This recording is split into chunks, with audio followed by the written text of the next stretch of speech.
So we have another festival approaching, and this time it's the Jewish festival of Shavuot, and it's also known on the Christian calendar as Pentecost. But Shavuot has a lot of interesting moving parts about it, and everything kind of seems to get lost oftentimes. It's not doesn't have the presence that Passover does, or it's not as cleanly defined, and part of that is the nature of the holiday itself. So the spring festivals are Passover and unleavened bread, followed immediately by first fruits, followed by Shavuot. So this holiday, Pentecost, closes the spring festival season. So Passover is always a floating day. It's not the same day of the Gregorian calendar. It's not always a Friday. It's not always a Thursday. It's a floating day. It's based off of a lunar calendar. And so Passover, the Seder will happen on whatever day of the week. The very next Sunday, after, whenever Passover is, could be a Tuesday, a Thursday, whatever, the very next Sunday is always first fruits. And then from that day on, starts to count weeks until Shavuot, the festival of weeks, or Pentecost. And so this all centered around, originally in the biblical world, around the spring harvest. So that weekend following Passover was always the weekend where the spring harvest began. And so that first harvest to come in was always the barley harvest. And then at the end of the spring harvest, you start harvesting the wheat. So barley at the beginning, wheat at the end. So the barley harvest begins with the festival of first fruits. And then what the scripture tells you is that Shavuot is supposed to be calculated by the first Sabbath after Passover. You start counting 7 Sabbaths. So 7 sevens after Passover, 7 Sabbaths, and then that next day, so 7 Sabbaths, and then the next day, that 50th day, 7 sevens, and then 50th day is Shavuot, or Pentecost, built off of the Greek penta there and the weeks, so Pentecost. So Shavuot was originally, in the biblical world, a holiday that revolved around the harvest. So first fruits, weeks before, you brought your very first fruits of the barley harvest. And then at the end of the harvest, as you're bringing in your wheat harvest, you celebrate, and that's what the biblical commands center around. They center around the harvest. Now what's often so confusing is that in the world of Jewish practice, the festival revolves around Mount Sinai and the giving of Torah. But that celebration isn't dictated anywhere in Torah. Torah doesn't tell anybody to celebrate directly, doesn't tell anybody to celebrate the giving of Torah on Shavuot. That holiday is particularly dedicated to harvest. And so some people think, just practically speaking, we don't live in an agri-centric, most people aren't farmers, we don't have fields anymore, the harvest isn't as central to a cultural identity, and so the holiday just kind of evolved.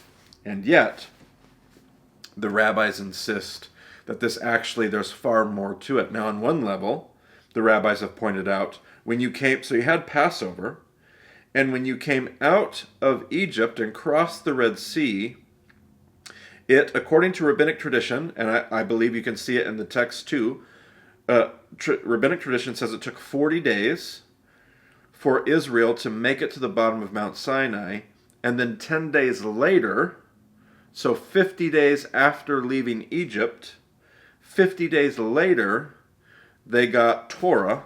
Moses brought them Torah from Mount Sinai. So it makes sense that on this holiday, 50 days after Passover, that you would find yourself commemorating the giving of Torah. It works on the calendar, but there are some that have even suggested even more. Now, you guys all know how much I love Rabbi David Foreman and the work they do over at Aleph Beta, and so I'm going to try to find a link for all of you that have I don't know if a basic membership will allow you access, but a premium membership, if any of you happen to have one of those, you can watch this hour-long collection of teaching from Rabbi David Foreman about Shavuot. He actually has a few of them.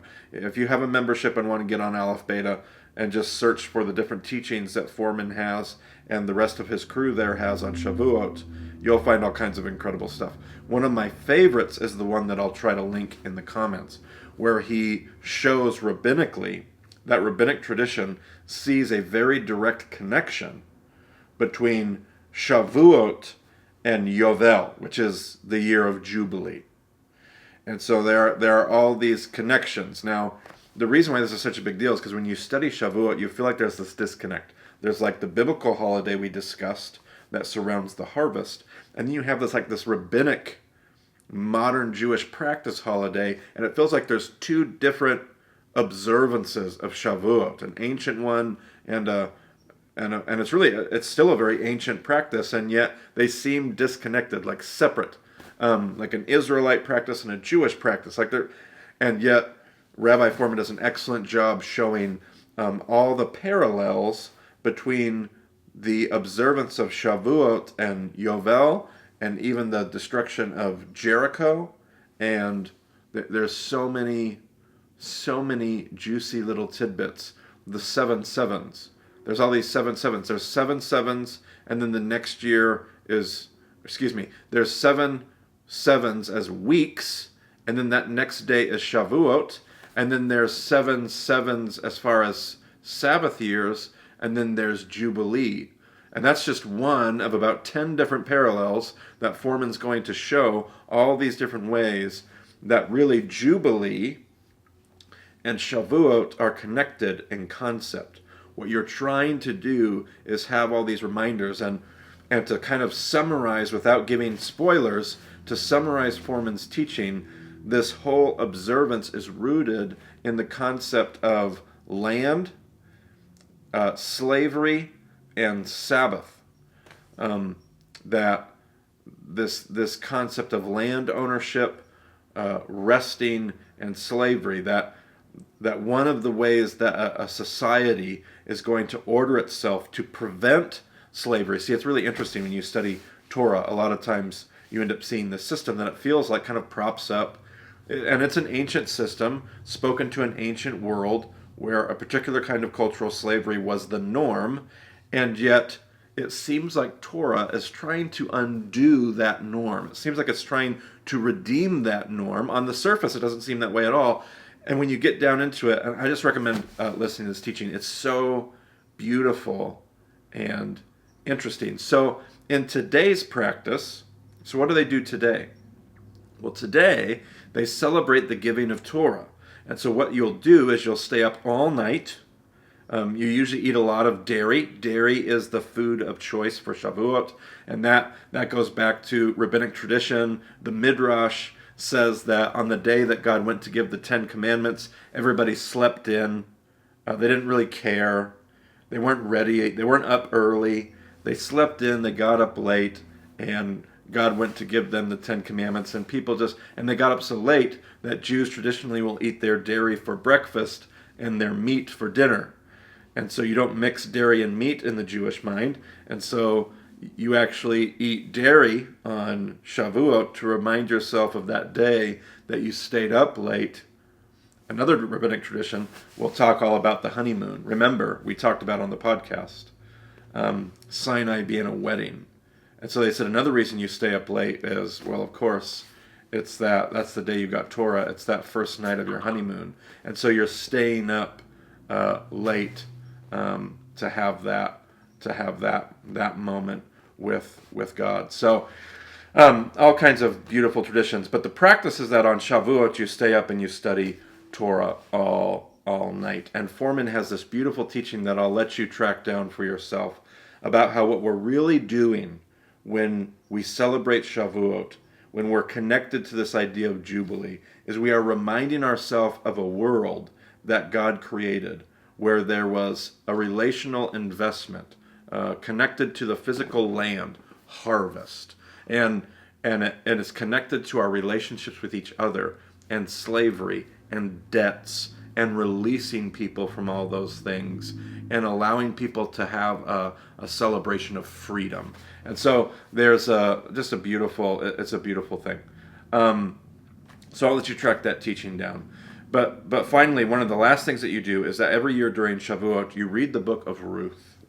And if you wanted to really summarize all of this crazy stuff I've been talking about, all the moving parts and all the moving pieces that makes Shavuot so confusing and crazy, really, that annual reading of the Book of Ruth is what's so beautiful. It is this reminder of the kind of people that we were called to be. And really, in a lot of ways, Foreman has another teaching where he will talk about the Book of Ruth really being, in a lot of ways, kind of the fulfillment of Torah. We see in the story of Ruth, God's people being the people that they ought to be, protecting the alien, the orphan, and the widow, looking out for the poor and the marginalized and the oppressed.